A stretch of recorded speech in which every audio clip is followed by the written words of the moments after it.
Welcome to the Jackson Municipal Podcast Series. We have Jessica Carter of Ward 1. The first question I want to ask you is what life experiences have shaped the way you lead and make decisions?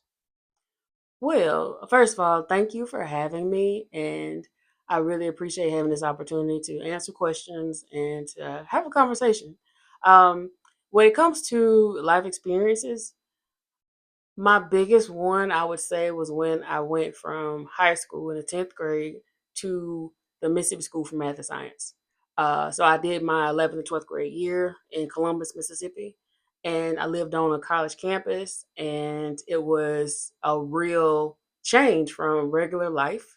So I was on campus, I was taking these incredibly hard classes, and it it really shaped the way I look at life and how I approach things because it was something that I did and I was successful at it because I obviously finished at MSMS and it showed me how tough I am.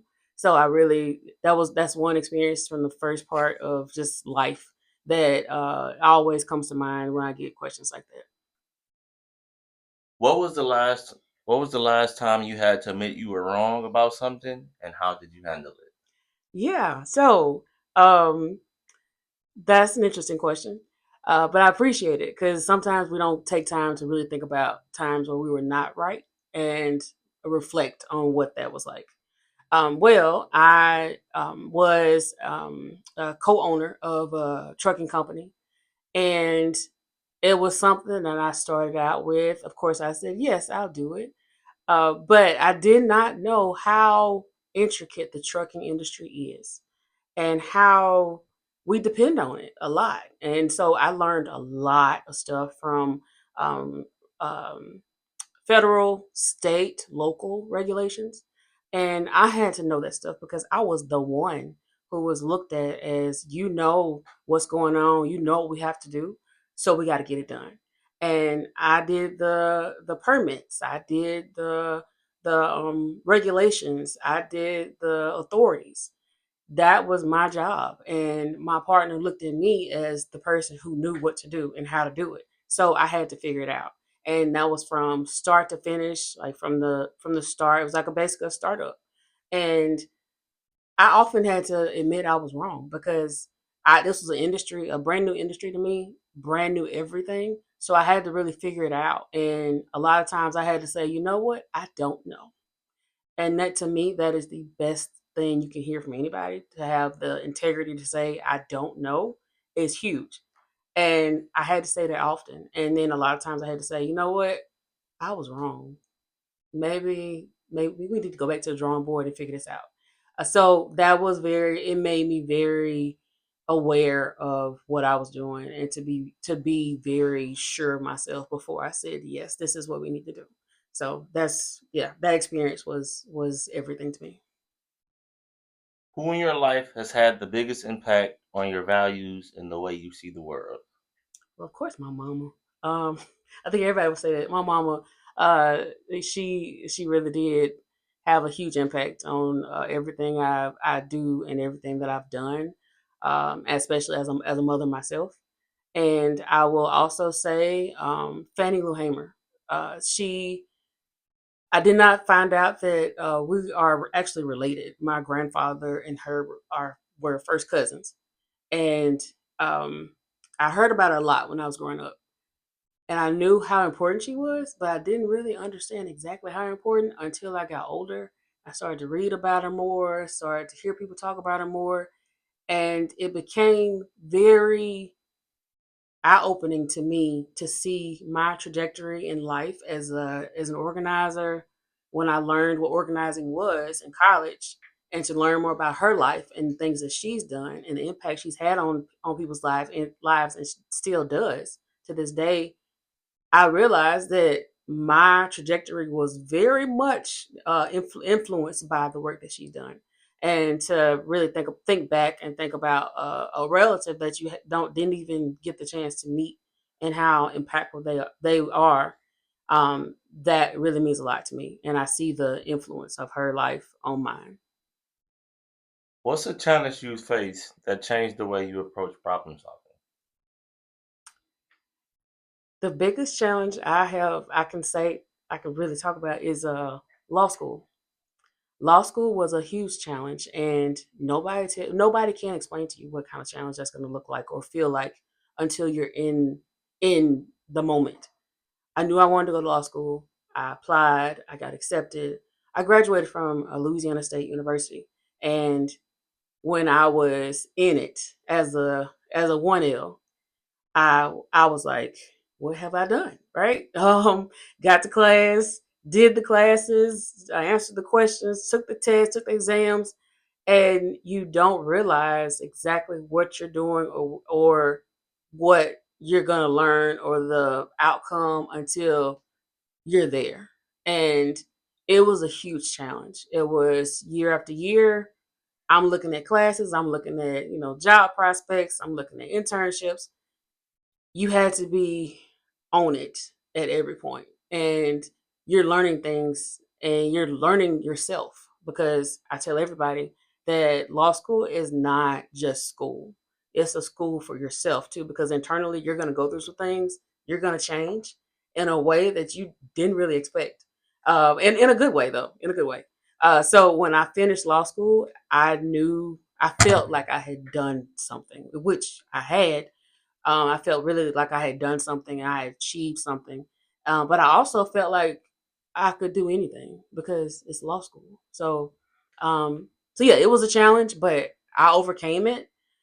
In the moment, I felt like I wasn't, and I think every person who's been to law school will say that. But it's a learning experience as well. If you weren't running for office, what's something you'd be doing to help your community? I would be focusing more on the law. I went to law school to help people. I knew I wanted to be a lawyer from the age of about 7, 8 years old. Believe it or not, I watched Law and Order a lot at that point, that time, still do. And that influenced my decision a lot. But at the same time, I knew I wanted to help people. And that's what I saw lawyers doing was helping people and having that type of knowledge and skill set that you learn in law school is something that everybody doesn't have. And I get questions a lot around why did you choose to go to law school? And that was why I chose to do it because I didn't want to go to a firm and be a partner and do corporate law. I wanted to be able to help people, and that was my motivation. So if I wasn't running for city council right now, I would be focused on what I can do to further that dream to help people, and still will. Running for city council is not going to hamper any other dream that I have. It's just that it's put on hold a little bit right now. But that's something that I would definitely look into how to do that. What inspired you to run for city council, and what's the first issue you would want to tackle if elected? My biggest inspiration was the training that I've gotten over the years. I grew up thinking that I wanted to run for office, didn't know for what, didn't know when, didn't know where, because that's a huge decision to run for office, to put your name out there, to just be out there. So it was a big decision, but I've met a lot of elected officials, a lot of places, a lot of states, and I have done a lot of trainings on campaign management, election stuff, and um, just watching them and hearing their advice over and over in my head and living in Jackson and knowing that this is where I'm gonna be for a while and I have a daughter and knowing that she's gonna go to school here. Her life is here because I decided to be here. So what impact do I want to have on her life? And those things came to mind and I started to think, well, who's better positioned to change these things than yourself? So that was met with the question I've asked a lot of people before, and I had to answer that. So that's where I came to the conclusion that I needed to run for office. And city council is the closest to the people, the closest to the people that can make a difference. And I want people to have a representative and feel like they are in the know about what's going on in the city that they live. and the neighborhoods around them. And I want them to have an impact and to know what's going on. And that's why I decided to run. The one issue that I would like to change is communication.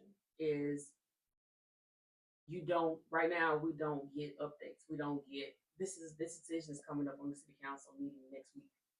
We need to talk about it. I want to be that person for Ward One. I want to be the person that says, "Hey, we need to talk about this. I need to know what is happening in your life right now. How are you having issues with your water? How is that working for you? If it's working great, yeah, I want to hear that. If it's working bad, I want to hear that too. But also, I want people to feel like they have somewhere to go to because right now, I on the doors, when I'm talking to people, I ask, "Do you know who to call or how to contact certain people if you have an issue?" And they say no. The resounding answer is no, and that's a problem. And I want to change that. If you had to make a tough budget decision, how would you prioritize spending to make sure the people of Jackson get the services they need? Yes, budgets. Money is always the question. Um, as a former business owner, money is gonna always be the first thing that comes up about what you owe, what you got coming in, and how to reconcile those two numbers. But also in that same vein, when you're talking about people, you gotta understand what people need and that has to be a part of the conversation. But with those three buckets, really understanding the numbers, where the numbers are coming from, if the numbers are correct, because what I've heard, and I'm not gonna no name drop or anything, but what I've heard is that sometimes the numbers are not exactly what they are supposed to be. So that is where we need to start is making clarifying the numbers, knowing that we have the right numbers, but also talking to the people that are impacted the most and understanding what they need, what those needs are, how reasonable and realistic they are, and having those things in the conversation at the same time. And so reconciling all those three buckets will get to a reasonable solution. And in the same at the same time, I'm only one city council person out of seven, so that would involve having a conversation with the other six and involving the mayor and understanding what the needs are of the other wards because one ward cannot get everything they need to the disadvantage of the others. And that's something that I think we once that happens, then we'll be on the good footing to make those decisions. How will you stay connected with the community and make sure people feel heard? Great question. Um, so my vision, and it may be a little dream oriented, but my vision is that there will be an app or um, a way to text all the residents in Ward One where they get updates about certain things like this decision was made or this decision will be made next week, next city council meeting. Come out if you can because we want to hear your input, that sort of thing. Or town hall meetings.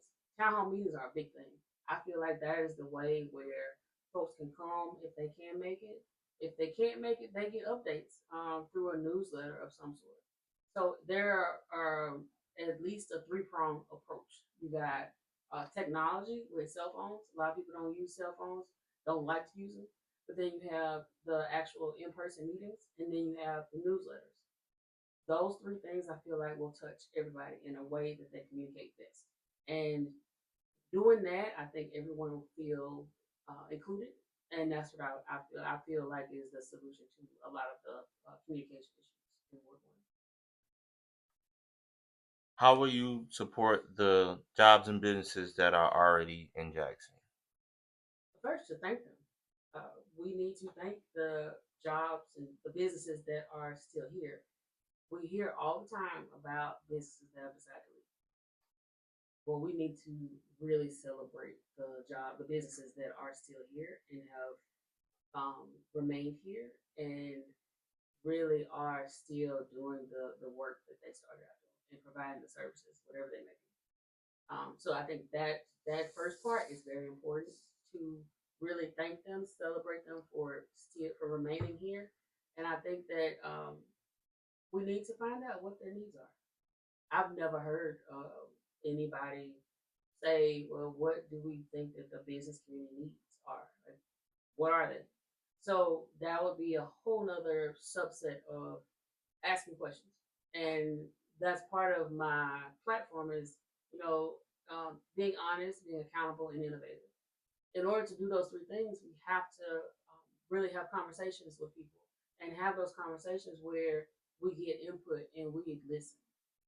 The biggest thing about not understanding and really representing people to the fullest is listening, and that's what I want to do. That's what I've done on the doors: is listen to people and their issues, their concerns, but also to learn what could meet the needs of the people.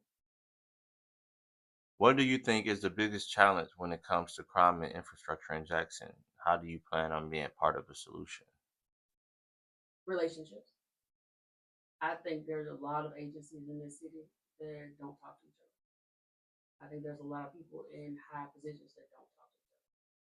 And if they do, then we don't see the benefits of those relationships.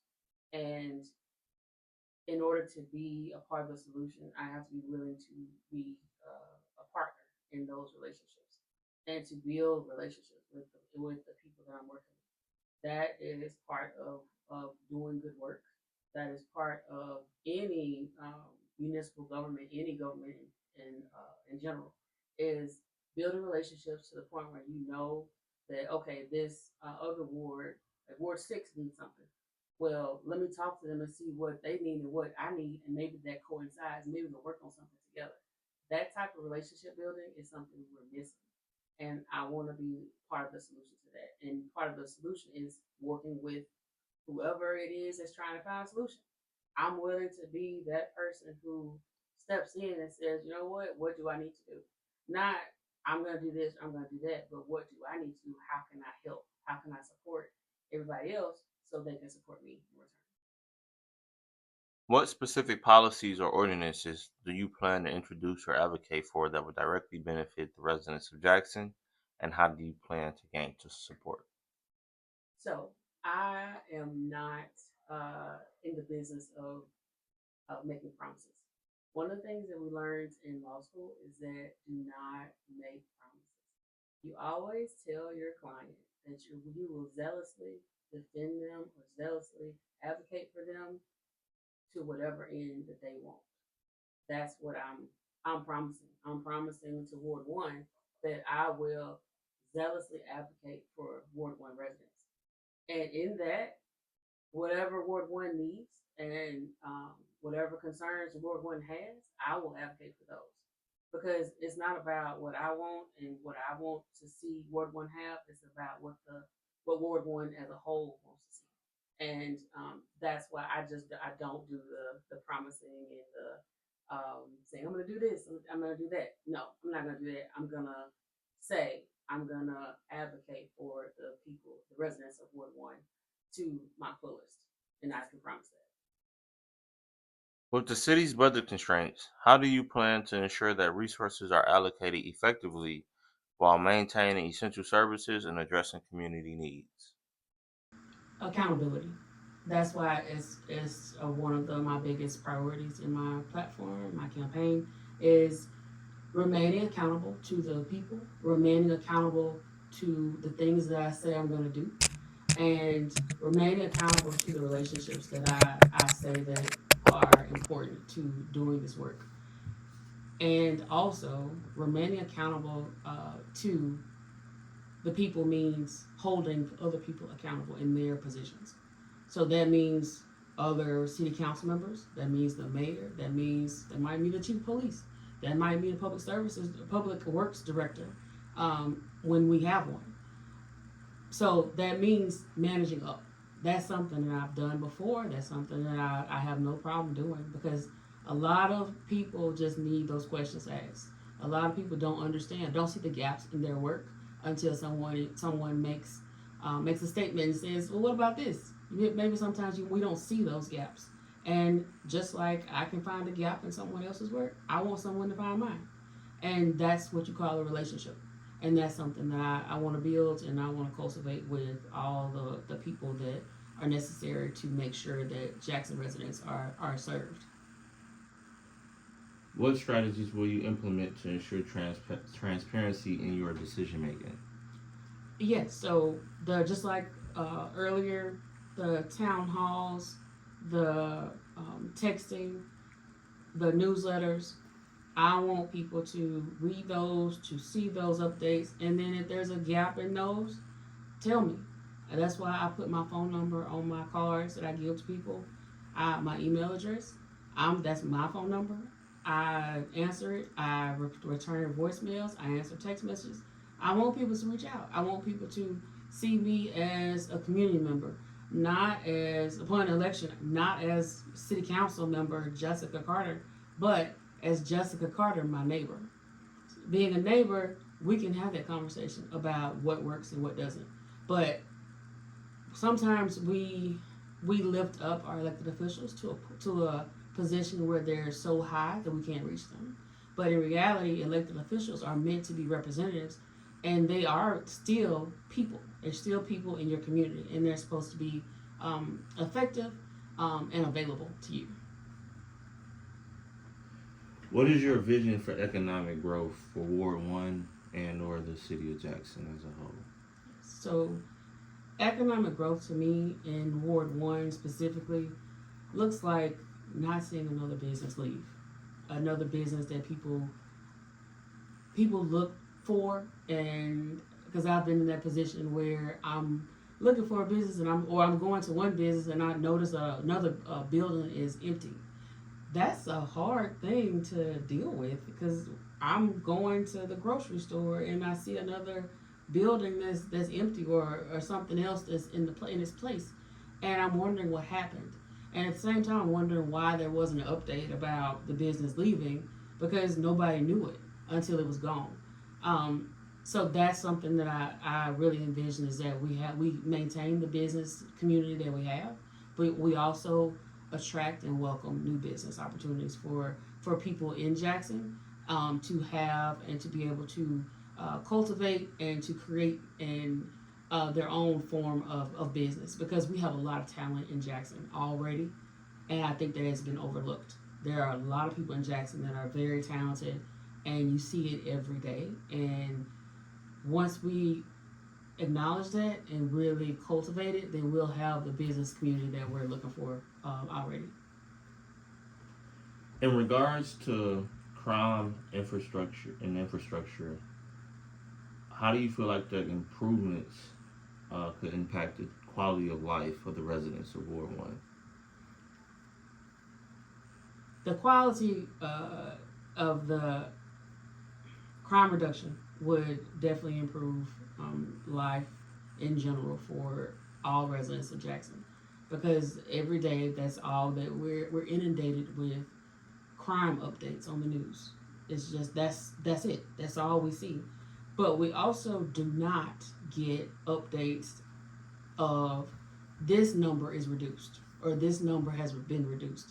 And I think that when we're so tough on our law enforcement agencies to do something, do something, do something, we gotta talk about it. We gotta figure out what that do something is. Like, what is the something that we're always asking for? And I feel like if once the community becomes a part of that solution, it will be more impactful. And once the community is a part of the solution with the law enforcement agencies, and then we see them doing the work, then we'll understand what's happening. And if you don't understand what's happening and you're not invested in the solution, then we're always going to be asking questions, and we're always going to be critical of each law enforcement agency about what they're doing, where they are. We don't see you, and I feel like once we really everybody comes together and goes back to the relationship building again, is once we have those relationships, then we'll see some movement and we'll see the impact. We'll see some progress in everything. But as far as crime goes, I feel like once we get past being critical, then we can also understand what is going on. Because right now, I just want to say thank you to our law enforcement agencies for the work that they're doing because it's a tireless effort, and I'm not sure they get told thank you a lot because they're out there, they're doing the work, and we still call them. And I would love for someone to answer the phone when I call 911. So I feel like once we all get to the point where we're working together and not just critical of each other, then we're at a point where we can start somewhere. If it's anything that we didn't get to address that you want to talk about, here's the chance, and also you can leave it with your final comment. Okay.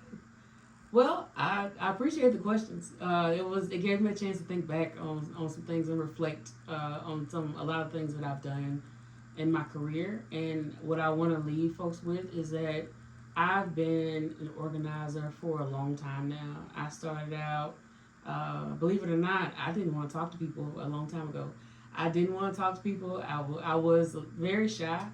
And but being an organizer, you have to talk to people. You have to strike up conversations. You have to be able to listen and listen effectively. And feel like I've really I have a craft of listening to people and listening to folks and being effective around those solutions and pulling those solutions out of the conversations that I have. And um, in conclusion, I just want to say I am the Carter for change, Carter for the community, and also vote me on April 1st, Carter for council. Thank you. All right, y'all make sure y'all get out there and vote on April 1st, and then return to vote on June 3rd. Thank y'all for tuning in.